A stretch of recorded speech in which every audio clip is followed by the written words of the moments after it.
উদ্ধারকৃত মৃতদেহের সাথে থাকা মোবাইল ফোনের সূত্র ধরে ভিকটিমের ভাই মোহাম্মদ সালাউদ্দিন বয়স 34 এর সাথে যোগাযোগ করা হয়।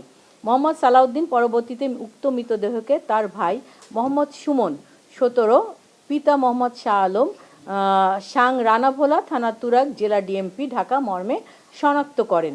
ভিকটিমের ভাই মোহাম্মদ সালাউদ্দিনের আবেদনের পরিপ্রেক্ষিতে এই ঘটনায় আশুলিয়া থানায় অপমৃত্যু মামলা নাম্বার 118 তারিখ 26/6/2026 খ্রিস্টাব্দ রুজু হয়, যা বর্তমানে তদন্তাধীন রয়েছে এবং ভিকটিমের মৃতদেহ যথাযথ আইনত প্রক্রিয়া শেষে পরিবারের নিকট হস্তান্তর করা হয়েছে।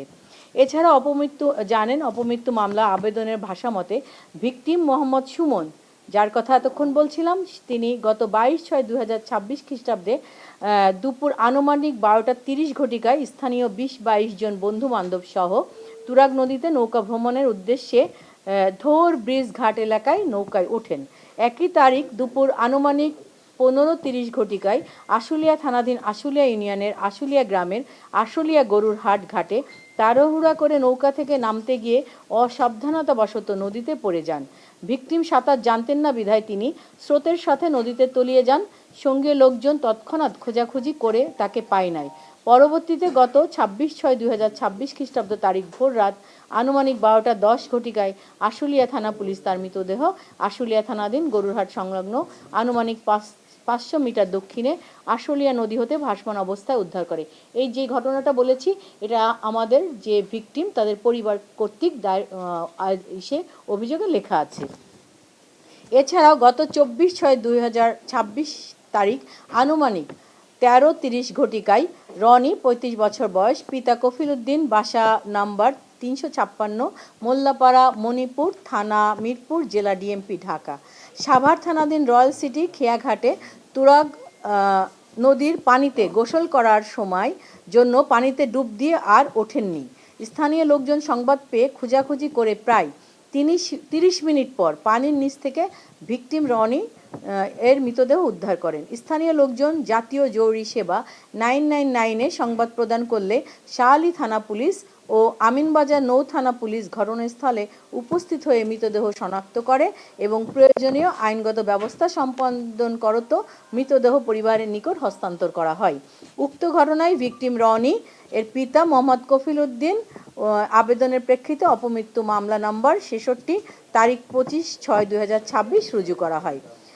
আমরা বাংলাদেশ পুলিশ বলতে চাই যে বাংলাদেশ পুলিশ ও দেশের আইন শৃঙ্খলা পরিস্থিতি সম্পর্কে জনমনে নেতিবাচক ধারণা সৃষ্টির অপপ্রয়াসে বর্ণিত ঘটনা দুটিতে রাজনৈতিক রং চড়িয়ে কতিপয় স্বার্থান্বেষী মহল বিভিন্ন সামাজিক যোগাযোগ মাধ্যমে নানান ধরনের মিথ্যা এবং বিভ্রান্তিমূলক অপপ্রচার চালাচ্ছে। এখানে শুধু রাজনৈতিক বিষয় নয়, আমাদের বাংলাদেশ পুলিশকে জড়িয়েও, বিশেষ করে আমাদের আশুলিয়া থানা সহ ঢাকা ডিএমপি এদেরকে জড়িয়েও নানা ধরনের, ঢাকা জেলা এবং ডিএমপিকে নানা ধরনের অপপ্রচার আমরা দেখছি সোশ্যাল মিডিয়ায় ছড়িয়ে দেওয়া হচ্ছে। ঢাকা জেলা পুলিশ উক্ত অপপ্রচারকারীদের শনাক্ত করত আইনের আওতায় আনানোর জন্য তৎপর রয়েছে। উল্লেখ্য, একটু আপনাদের উদ্দেশ্যে বলতে চাই, ঢাকা জেলায় গত মার্চ এবং মে এই 3 মাসে সর্বমোট 170টি অপমৃত্যু মামলা রুজু হয়, যার মধ্যে উল্লেখযোগ্য সংখ্যক মামলায় অজ্ঞাতনামা মৃতদেহ সংক্রান্ত ঘটনা। আপনারা জানেন যে ঢাকা জেলাটা আমাদের জিওগ্রাফিক্যালি এমন জায়গায় অবস্থিত যেখানে আমাদের ঢাকা দিয়ে বিভিন্ন নদী গিয়েছে, আমাদের বিভিন্ন ফাঁকা নির্জন জায়গা আছে এবং ঘনবসতিপূর্ণ জায়গাও আছে, তেমনিভাবে ডাম্পিং করারও জায়গা আছে। আমরা প্রতি মাসে 3 মাসে আপনাদেরকে বললাম যে 170টা লাশ আমরা পেয়েছি, যারা হচ্ছে আমাদের এলাকার না, অন্য জায়গায় হয়তো মার্ডার হয়েছে বা সামথিং, কোনো মানে আইনের কোনো ব্যত্যয় ঘটে তাকে হত্যা করা হয়েছে, করার পরে লাস্ট ডাম্পিং করে কোথায় এসে, আমাদের ঢাকা জেলায় এসে। তো আমরাও এই যে 2টা ঘটনা বললাম, 2টা ঘটনাটাও, একটা আমরা লাশ পেয়েছি আর একটা আমাদের, এবং আপনারা এটাও জানেন যে আমাদের যে নৌফারিটা আছে আমিনবাজারে, ওখানেও প্রায়শই কিন্তু গোসল করতে নেমে, ওখানে স্রোতের ব্যাপার আছে, অনেক সময় ওখানেও কিন্তু গোসল করতে নেমে অনেকে আর ফেরত আসে না, পরবর্তীতে আমরা লাশ পাই।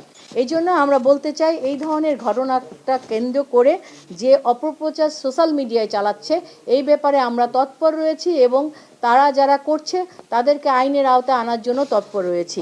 জনসাধারণকে এই ধরনের অপপ্রচারে বিভ্রান্ত না হওয়ার জন্য আমরা ঢাকা জেলা পুলিশ আমাদের সাংবাদিক ভাই বোনের মাধ্যমে আমরা উদাত্ত আহ্বান জানাচ্ছি যে আপনারা এ ধরনের বিভ্রান্তিকর অপপ্রচারে আপনারা বিভ্রান্ত হবেন না। জানেন যে আমাদের বাংলাদেশের সোশ্যাল মিডিয়ায় প্রচুর মিস ইনফরমেশন এবং ডিসইনফরমেশন এবং গুজব একটা ব্যাধি আকারে আমাদের সমাজে এখন চলে এসেছে।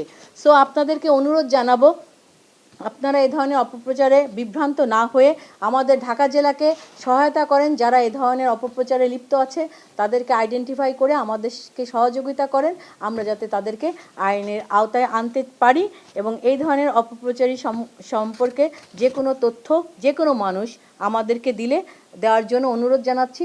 সেই সাথে আমরা ঢাকা জেলা পুলিশ তৎপর রয়েছি যারা এ ধরনের অপতৎপরতা করে গুজব ছড়িয়ে রাষ্ট্রকে বা সমাজকে তারা একটা খারাপ দিকে নিয়ে যেতে চায়, আমরা তাদের বিরুদ্ধে সোচ্চার রয়েছি।